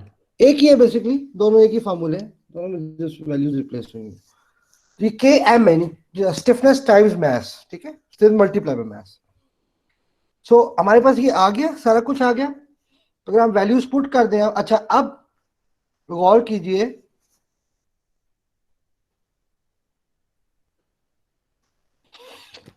अच्छा, अगर हम वैल्यूज पुट करें तो x of t is equals to, इस वाले इक्वेशन में x of t is equals to e minus, और जीटा ओमेगा हमें पता है।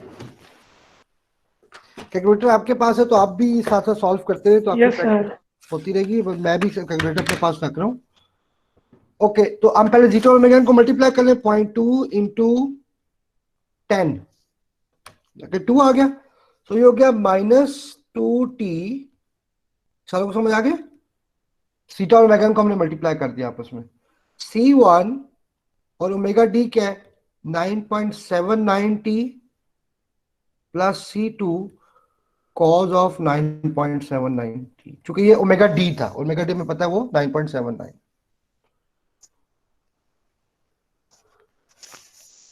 यह क्या टाइम डिपेंडेंट रिस्पॉन्स, लेकिन अभी इसमें C1 C2 नोन नहीं है, वो हमें निकालने हैं।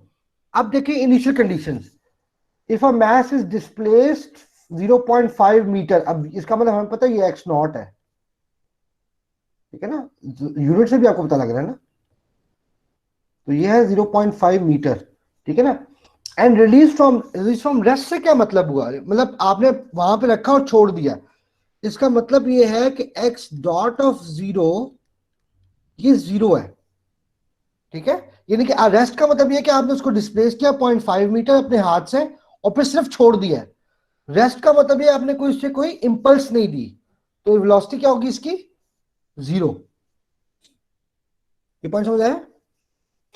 एंड रिलीज्ड फ्रॉम रेस्ट इसके में सर ये जो इनिशियल कंडीशन है सारी एक बार फिर बता दें। मैं दोबारा बताता हूँ। If a mass is displace 0.5 metre from its equilibrium position, अब ये इक्विलिब्रियम पोजीशन मैंने इसको लेट से 0.5 मीटर डिस्प्लेस कर दिया यहां तक, वो मास यहां पे आ गया, लेट से ये इसकी पोजीशन आ गई, ठीक है। और अब मैंने इसको सिर्फ लीव कर दिया, इसको होल्ड किया, ठीक है, इसको फिर रिलीज कर दिया। जब रिलीज किया, क्योंकि ये उस टाइम रेस्ट में था ना, आपने उसको रखा और रेस्ट से छोड़ दिया, मतलब उसको पहले रखा, वो स्टेबल हो गया 0.5 मीटर पे, और फिर इसको एकदम छोड़ दिया।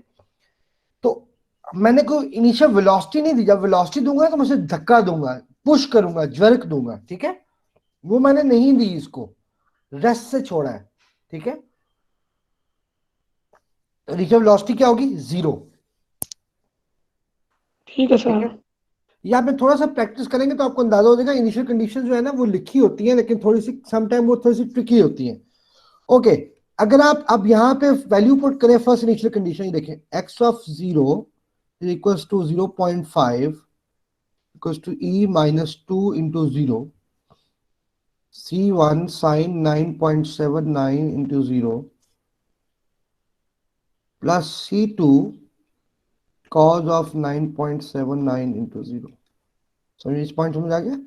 0.5, this goes to 1 because ये 1 के बराबर ही होगा, this whole term goes to 0 and this term goes to 1, so C2, so C2 is equals to 0.5 metre.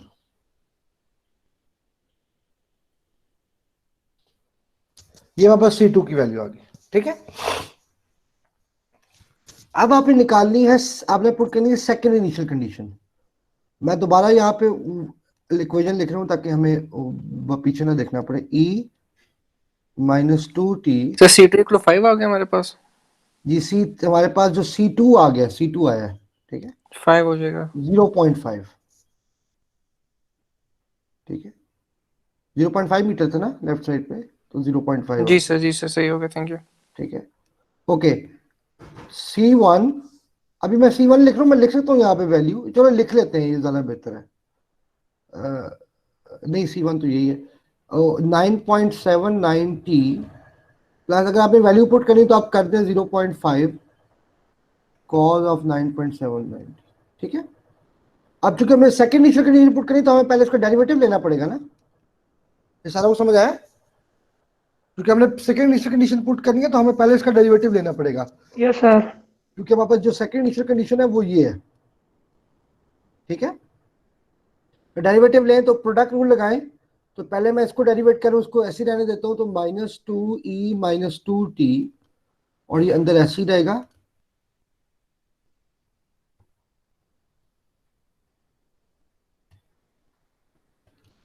ठीक है, प्लस अब इसको मैं ऐसे ही रहने देता हूँ, अंदर वाले का डेरिवेटिव ले लेता हूँ, तो ये बनेगा 9.79 C1 cos of 9.79 T minus, अब मल्टीप्लाई कर दें 0.5 को 9.79 से,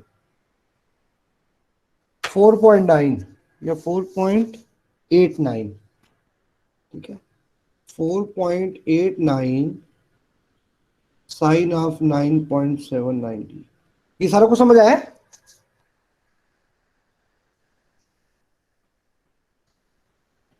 ये मैंने प्रोडक्ट रूल लगाया है इसके ऊपर, यस सर। डेरिवेशन का प्रोडक्ट रूल लगाया है। अब आप इस पे पुट करें सेकेंड इनिशियल कंडीशन जो कि 0 है, अगर मैं डायरेक्ट लिख दूं तो समझ आ जाएगी, क्योंकि वो फिर हार वैल्यू लिखना मुश्किल होगा। ये जो इधर 0 पुट करेंगे तो ये 1 हो जाएगा, ओवरऑल ये 1 हो गया, C1 ये पूरा 0 हो गया, क्योंकि T को 0 पुट तो साइन वैसे 0 हो जाएगा, इधर पुट करेंगे तो ये 0.5 रह जाएगा, क्योंकि ये 1 के बराबर हो जाएगा, ठीक है। सर अपने -2 के आगे ये क्या लिखा है सर? -1 ये ब्रैकेट में 1 है सर? जी ब्रैकेट में मैंने लिखा, ये 1 का मतलब e-2t में वैल्यू पुट करें t को 0, तो आंसर क्या आएगा? यस सर 1 ही आएगा 1 सर। आएगा ना। सर 9.79 बार कॉमन नहीं आ जाएगा? कहाँ पे? सर 9.79 बार कॉमन आएगा तभी अंदर C1 रहेगा ना हमारे पास अकेला। सर ऊपर वाला 9.7 कह रहा, सॉरी सर, ऊपर वाला कह रहा, ठीक है। इस वाले की बात करें? नहीं, नहीं सर सॉरी, वो ऊपर वाला कह रहा था ना हम लोग, मैं नीचे देखा था। अच्छा ठीक है, ये 0.5 आ गया, ये 1 के बराबर हो गया, प्लस ये भी 1 के बराबर हो गया, ठीक है, और अंदर 9.79 C1 और ये पूरा 1 के बराबर हो जाएगा, यहाँ पे 1 आ गया, प्लस 4.89 और ये पूरा 0 के बराबर हो जाएगा। ये सारा कुछ समझ आ गया? ये सॉरी मैंने गलती, Yes, sir. 0 is equals to, अब आप गौर करें तो यहाँ पे क्या बचा, -2 इंटू 0.5, ये -1 हो गया, यही बचेगा, यही बनेगा ना, C1 0, ओके यस, ये -1 हो गया, प्लस ये बच गया 9.79 C1, ठीक है, और C1 किससे बराबर हो गया, C1 इज इक्वल्स टू 1/9.79, ये सारा को समझ आया?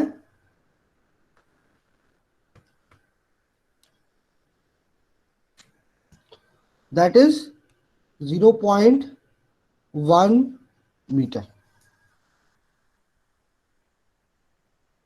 तकरीबन 0.1 तो नहीं आता, 0.102 आता है, लेकिन आप फर्स्ट डेसिमल प्लेस तक लिखें 0.1 मीटर आ गया, ठीक है। अब वैल्यू पुट कर दें तो वापस टाइम डिपेंडेंट रिस्पॉन्स क्या आ गया, e-2t, what is C1? 0.1 sine of 9.79t plus C2 is 0.5,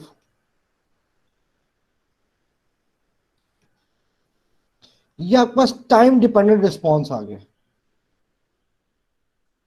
ये सारा कुछ समझ आ गया?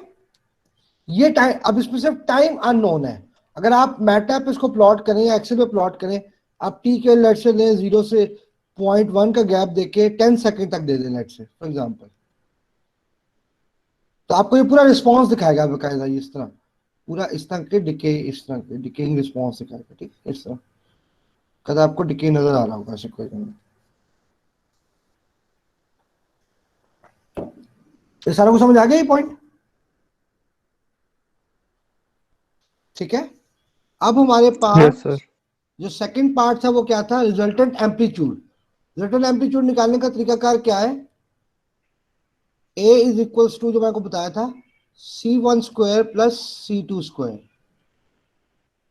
ठीक है, तो C1 इज 0.1 स्क्वायर, ये हमेशा आपने ऐसे निकालना है, ठीक है, जो भी दो कांस्टेंट्स आएंगे उनका स्क्वायर और अंडर रूट कर देना है। तो ये आंसर क्या आएगा आपके पास 0.51 मीटर। ठीक है, और फेज एंगल फाई जो आपने निकालना था, ये देखिए ये फेज एंगल ये किसके बराबर होगा, tan इनवर्स C2 और C1 था शायद। C1 और C2। ठीक है, और हमारे पास ये आएगा 11.5 डिग्रीज। ठीक है, अच्छा अब यहां तक समझ आ गया। अच्छा अगर हम दूसरा सोल्यूशन यूज करते हैं ना, ये देखें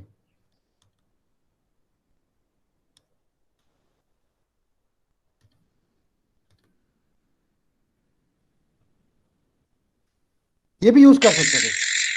ये x असल में क्या था हमारे पास a, ठीक है, और फाइव डायरेक्ट इसमें से निकल आ रहा था। ठीक है, इनिशियल कंडीशन पुट करके आप ये बाद में खुद ट्राई कीजिएगा ये वाला। ठीक है, एक सोल्यूशन तो मैंने आपको करवा दिए, एक सोल्यूशन ये वाला सोल्यूशन इससे आपने खुद कोशिश करनी है सॉल्व करने की। आपको कॉन्फिडेंस हो जाएगा कि दोनों का आंसर एक जैसा ही आता है। ठीक है sir ji please. Yes sir जो टाइम डिपेंडेंट रिस्पॉन्स होगा सर वो तो उसी इक्वेशन से ही आएगा ना जो आपने पहले इस्तेमाल की है। नहीं, इससे भी आ सकता है, ये भी टाइम डिपेंडेंट रिस्पॉन्स है ना। ये देखें आप इस फॉर्म में भी लिख सकते हैं। मतलब आपको उससे बताने का मकसद ये है कि इसमें और उसमें कोई फर्क नहीं है।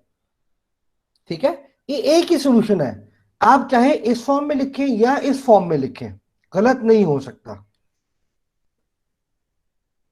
तो सर उसमें कॉन्स्टेंट्स दो है और इसमें सर इसमें भी दो ही वो हैं, नजर ये नहीं आ देखो, रहे। एक ये है एक ये है। ठीक है सर। इसमें भी दो ही अननोन है। देखिए हाँ, इसमें जो आपने ए निकाला है ना वो तो C1 C2 से निकाला है, इसमें आपको ए डायरेक्ट आ जाएगा, समझ आया? जो पूरा ए है वो डायरेक्ट आ जाएगा, और इसमें फाइव भी डायरेक्ट आ जाएगा, उसमें आपको फाइव tan इनवर्स C1 से करना पड़ेगा। सर बेसिकली हम इसके अंदर कंडीशंस पुट कर रहे हैं कि इस इक्वेशन के ऊपर तुम्हारे पास आंसर आ जाएंगे, बस हाँ सर वही बाउंड्री कंडीशंस अप्लाई करनी है इसमें। वही वही एग्जैक्टली। पहले आप इसको x of 0 is equals to 0.5 metre yes और sir. x dot of 0 is equals to 0। ये वही सेम कंडीशंस, और आंसर भी सेम आना चाहिए। ठीक है, आंसर आपका यस सर। वही आएगा जो अभी मेरे पास आ रहा है। फर्क आया तो आपने मुझे बताना है, क्योंकि दोनों सॉल्यूशंस एक ही चीज है, सिर्फ दोनों का लिखने में थोड़ा सा फर्क है, देखने में फर्क है थोड़ा सा। ठीक हो गया सर, सही लेकिन है। दोनों दोनों गलत नहीं होंगे, आप उससे करेंगे इससे करेंगे कोई फर्क नहीं पड़ेगा इससे। अच्छा अब आ जाते हैं इसके थर्ड स्टेप फोर्थ स्टेप पे।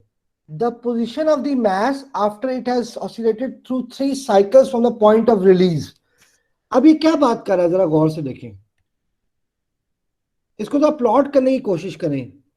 या आपको ये कह रहा है कि ये जो भी आपके पास x ऑफ t आया है, ठीक है, जैसे आपने यहां से रिलीज किया तो ये आ गया फर्स्ट, सेकेंड, थर्ड, सॉरी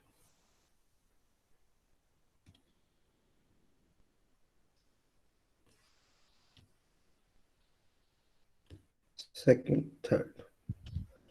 तो आपके पास ये आपके पास पॉइंट ऑफ रिलीज था, ये आपके पास ये मैक्सिमम डिस्ट्रीब्यूशन क्या है 0.5।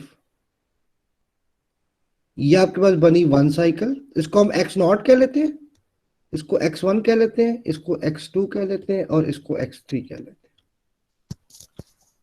ये पॉइंट समझ आया सर को? वो कहता है जब वो 3 साइकिल्स कर लेगा, ठीक है, 3 साइकिल मतलब दिस इज वन साइकिल, यहां से यहां तक कितनी साइकिल हुई 1, यहां से यहां तक 1, और यहां से यहां तक 1। So we have 3 cycles. So x not से x3 तक कितनी साइकिल्स हो गई 3 साइकिल्स। अब आप पूछ रहे हैं आपके पास, ये देखें हमें फॉर्मूला जेन में है, वो क्या था जरा गौर याद कीजिए। Delta is equals to 1 over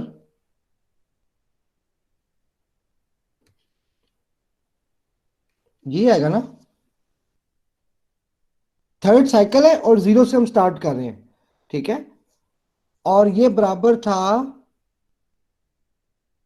3 times, sorry मैं दोबारा एक बार दिखा देता हूं आपको, आपके ज़हन में आ जाएगा। ये फार्मूलाज गिवन होंगे आपको पेपर में, लेकिन आपने ये जो साइकिल्स वाला ना इसको बड़े ध्यान से लिखना है। ये बराबर है जी zeta omega n tau d, और ये यहाँ पे कितनी साइकिल आएंगी? 3। आपने यहां से निकालना क्या है असल में?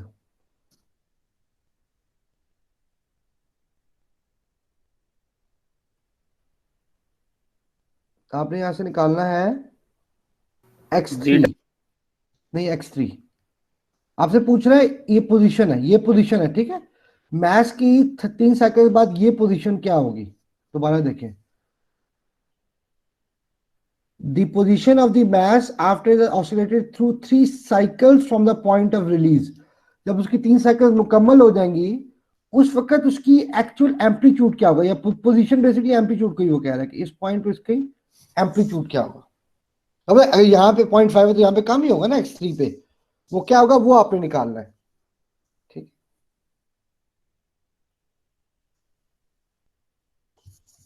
हम तो रिलेशन देख लेते हैं दो पीछे से, ठीक है।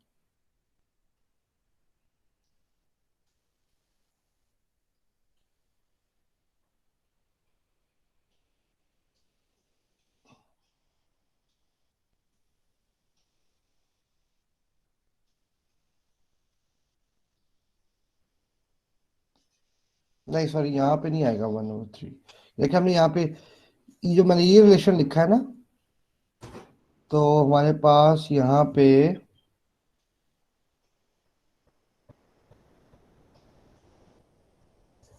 ये नहीं आएगा, ठीक है। और ये मैं ड्राइव किया है, मैं दोबारा दिखा देता हूँ। तो मैं ड्राइव किया वो ये किया था आपके जिन में, ये natural log of x not over x n is equal to natural zeta omega n tau d, और आपके पास यहाँ पे n आ रहा है, ठीक है। ये रिलेशन है, ठीक है। अब आपके पास वैल्यूज नोन है, हम वैल्यूज लिख सर सकते ये हैं। रिलेशन तो एन एन डेल्टा के लिए है ना, तो हमारे पास जो एल एन जो है हमारे पास लॉगरिथमिक डिसलेरेशन है उसको हम डेल्टा कहते हैं। तो उन्होंने n delta is equal to n फिर zeta omega n d t हो जाएगा, तो ये भी फिर हमारे पास एन डेल्टा होना चाहिए ना इसको, तो इसके साथ थ्री थ्री डेल्टा आ जाएगा ये। हाँ ये डेल्टा है आपके पास, हाँ ये आप लिख सकते हैं इस तरह, बिल्कुल नेचुरल सर लॉग वो तो ऑफ। फिर थ्री थ्री से कट जाएगा, वो तो एक ही बात हो गई। Delta is equal to zeta नहीं ओमेगा नहीं एन डी टी हो जाएगा वो भी। नहीं नहीं, ये तो ये बन रहा है ना। सर बट जहाँ पे वहाँ यहाँ ये चीज लिखी हुई है ना, वहाँ पे ये थ्री थ्री डेल्टा लिखा हुआ है। यस सर, थ्री डेल्टा बनता है ये। हाँ तो ये कैंसिल कैसे होगा? मतलब या तो आप इसके रिवर्स में लिख लें, यहाँ से निकाल दें। सर इक्वेट हम डीटा डेल्टा और जीटा को नहीं करेंगे इक्वेट आपस में? सर किया काइंड हुआ है, फॉर्मूला वगैरह खोलिए दोबारा मैं वहाँ दोबारा पे। दिखा देता हूँ रिलेशन। एक ये रिलेशन है, एक ये रिलेशन है, यस सर। ठीक है। सब जो ऊपर ये वाला देखिए, रिलेशन है इसके अंदर हमारे पास एन नहीं इसके अंदर आ रहा ना, ये कि देखिए आर ना। ऐसे आगे लिखा हुआ है। सही है, सही हाँ सही सही ठीक है, सही। वो आपको बता दें कि ठीक है अगर सर। n नंबर साइकिल्स होगी तो हम n लिखेंगे, ठीक है।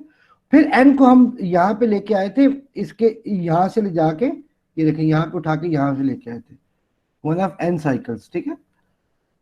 तो हमारे पास ये आ जाएगा। अब बेसिकली हमें x3 निकालना है, तो अगर मैं दोबारा नेक्स्ट पेज पे लिखूं तो डेल्टा, तो डेल्टा को छोड़ें, natural log of x not over x3 is equals to 3 zeta omega n tau t, ये वो n है, ठीक है, जो हमने लिखा था पहले रिलेशन में, ठीक है। हमने इसको फाइंड करना है। अच्छा अगर इसका मैं सर ये लॉग की फॉर्म में तो ये माइनस की फॉर्म में आ जाएंगे सर। कैसे, सॉरी डिवीजन है सर, ये नेचुरल लॉग की x not log of x not minus log of x three हो जाएगा sir. Natural log of x not, अच्छा इसको हम माइनस एंटी लॉग लें तो क्या बनेगा? ये सर वो कैंसिल आउट हो जाएगा इस साइड पे रिवर्स लॉग। ले ले और ये e की पावर में चला जाएगा। Yes sir. x not over x3 is equal to e की power e zeta omega n tau d, ये समझ आया? सर वो लॉग की प्रॉपर्टी वो नहीं अप्लाई कर सकते कि सर नेचुरल कर लॉग सकते ऑफ हैं, x not minus natural log of कर एक्स थ्री। सकते, मैंने उस तरह किया नहीं हुआ, कर ले उस तरह भी कर सकते हैं, मेरा ख्याल है जो आप कह रहे हैं उस तरह भी कर, राइट सर। देख लेते हैं। आंसर में फर्क मेरा तो ख्याल है नहीं आना चाहिए, मैंने किया नहीं है, अभी अभी करके देख लेते हैं। आपका कहने का मकसद है ये आएगा x not minus natural log of x three, yes sir. यही कह रहे हैं ना आप? तो अगर हम एक्स थ्री में इंटरेस्टेड हैं, करना तो आखिर में फिर भी वही पड़ेगा मेरा ख्याल है। Natural log of x three is equals to natural log of x not by, चलें करके देख लेते हैं। एक्स नॉट हमारे पास 0.5 है, तो 0.5 का नेचुरल लॉग आ रहा है माइनस 0.69, ठीक है। और अगर हम इसको मल्टीप्लाई करते हैं, 3 into zeta is 0.2, omega n is 10, और टाउ डी हमारे पास, टाउ डी हमने निकाला कहीं पे? नहीं, टाउ डी नहीं निकाला। Tau D is 2 pi by omega D, तो इट्स 2 पाई बाय 9.79, ठीक है। 2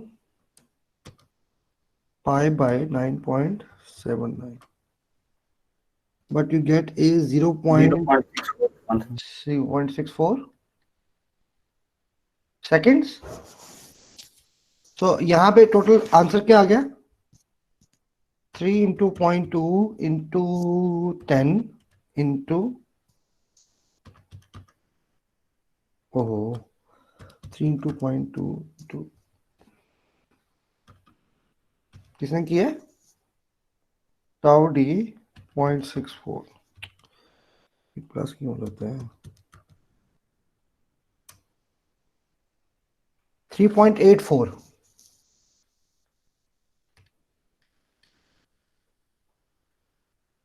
तो फिर भी हमें एंटी लॉग तो लेना ही पड़ेगा।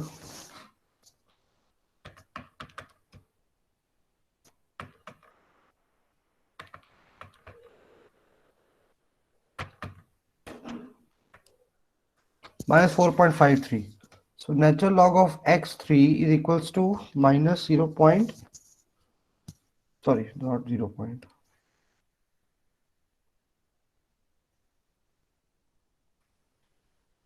So x3 is equals to e की power minus,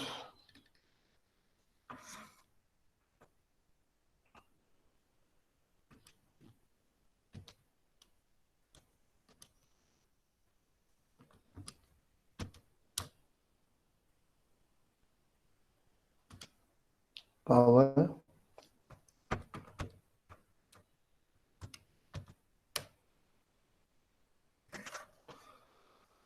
and that is 0.01 metre. हाँ जी, वही आंसर आ रहा है, ठीक है, वही तरीका, ऐसे भी आप कर लें, नो प्रॉब्लम, ठीक है। सो आपके पास जो x3 आ रहा है वो आ रहा है 0.01 मीटर, इनके अब आप अंदाजा करें, आपको x नॉट था 0.5 मीटर और x1 आ रहा है 0.01 मीटर, तो डिके नजर आ रहा है आपको क्लियरली? Sorry, Yes, sir. ठीक है।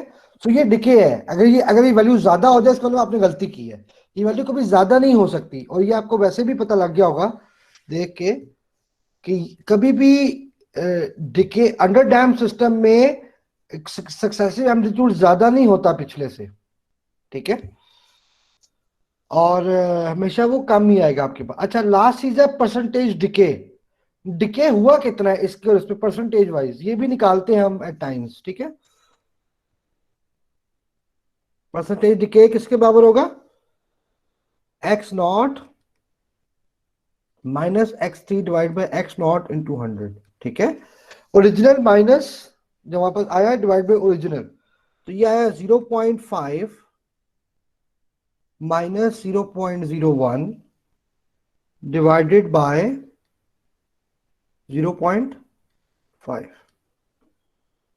into 100, so it come out to be 98%, यानी कि आपके 3 साइकिल में एम्पलीट्यूड कितना खत्म हो गया? 98% एम्पलीट्यूड खत्म हो गया। और वाइब्रेशन में एक होती है चीज होती है कि जो वाइब्रेशन एनर्जी होती है ये डायरेक्टली रिलेटेड होती है एम्पलीट्यूड स्क्वायर के, ये मैं आपको ऐसे रिलेशन बता रहा हूं, ठीक है। जितनी एनर्जी आपके पास जो लॉस होता है, जो एनर्जी या आपके लिए डैम्पिंग से एनर्जी लॉस जो होता है वो डायरेक्टली प्रोपोर्शनल। अगर आपको मैं रिलेशन लिख के बताऊं तो होता है, हाँ ये एनर्जी लॉस होता है, ये मैं आपको लिख के दे देता हूँ। एनर्जी लॉस पर साइकिल ये होता है pi c omega x square. ये एक्स असल में क्या है, एम्पलीट्यूड, समझ आया? ये वैसे सर ये रिलेशन भी आपने डिराइव किया खुद? को किस रिलेशन की बात करें? सर ये जो भी आप टाइप कर रहे थे, ये लॉ।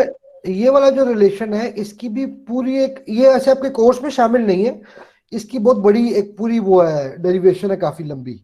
लेकिन अगर आपने एनर्जी लॉस निकालना हो ना, यानी कि वो कितनी एनर्जी डेसिपेट करती है, पॉइंट समझ आया? आप ये चाहते हैं भाई मुझे पता कि जी कितनी एनर्जी डेसिपेट करेगा आपका डैम्पर, तो वो होती है pi c omega x square. और जब मैं आपको बात कर रहा था ना energy is directly related to x square, amplitude square, वो बेसिकली मैं आपको यहां से कह रहा था, इस रिलेशन से कह रहा था। ठीक है सर, क्लियर। ठीक है। सो ये आपके मैं बताऊंगा आपको दरम्यान में, लेकिन इसकी डेरिवेशन नहीं है, इसकी काफी लंबी डेरिवेशन होती है, लेकिन आप ये निकाल सकते हैं। ये इंटरेस्ट इसलिए हमें होता है, जिस तरह वो पहले भी एक रोल वाइज एग्जांपल दे रहे थे, हम देखते हैं कि सिस्टम की वाइब्रेशन एनर्जी है कितनी, ठीक है, और हम कितनी एनर्जी डेसिपेट कर सकते हैं। तो आप गौर करें इसमें, ये सी बेसिकली क्या है, ये वैसे डैम्पिंग, इसको डैम्पिंग कोएफिशिएंट और डैम्पिंग कांस्टेंट भी कहते हैं। ये डिपेंड करता है डैम्पर की कंस्ट्रक्शन के ऊपर।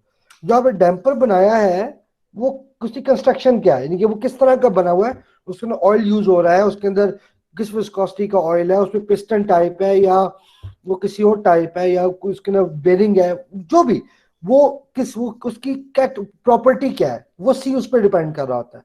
और you know that omega frequency होती है जिसपे वो सिस्टम वाइब्रेट कर रहा होता है, और एक्स उसकी वाइब्रेशन का एम्पलीट्यूड होता है, ठीक है। तो ये वो डेसिपेशन